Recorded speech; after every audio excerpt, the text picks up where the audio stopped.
At the same time Ramanna కూడా ఒక సభ కాగానే ఏదో మేమే సార్ను మోస్తున్నట్టుగా కార్టూన్ లేపించేసుకొని హరీష్ రావు గారు సార్ను మోసినట్టు ఒకసారి, రామన్న గారు సార్ను మోసినట్టు ఒకసారి ఎవరు మేమేమంటారు సార్ కింద బచ్చగాళ్ళం అందరం బచ్చగాళ్ళం ఉంటే బాగుంటుంది.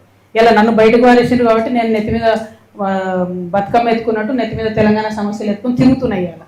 కాబట్టి నేను బలంగా మాట్లాడుతున్నాను. బట్ ఒక పార్టీలో ఒక సిస్టంలో ఉన్నప్పుడు నాయకుడు కోరుకున్న చేయాలి. వీరేం చేస్తున్నారు, సభ సక్సెస్ చేయగానే రామన్న నెత్తి మీద సార్ పెద్ద సార్ ఫోటో పెట్టి నేనే మోసిన అని ఆయన వేసుకున్నాడు కార్టూన్. తెల్లారి ఈయనేం చేసిండు, హరీష్ అన్న వి ప్రకాష్ లాంటి వాళ్ళని కొంతమందిని పెట్టుకొని అసలు హరీష్ లేకపోతే కేసీఆరే లేడు, హరీష్ లేకపోతే తెలంగాణ ఉద్యమమే లేదు.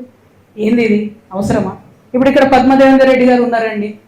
వీరు 2009లో ఎక్కడున్నారండి? కేసీఆర్ గారి మీద నాకు గుర్తుంది 2 చేతులతోని దుమ్మెత్తి పోసి పార్టీని ఇడిచిపెట్టి వెళ్ళిపోయింది. ఆమె టికెట్ ఇవ్వకపోతే మేడము వెళ్ళిపోయినరా. మళ్ళా జర ఉద్యమం గట్టిగా ఈ సార్ దీక్ష చేయగానే ఎట్లొచ్చింది వాపస్?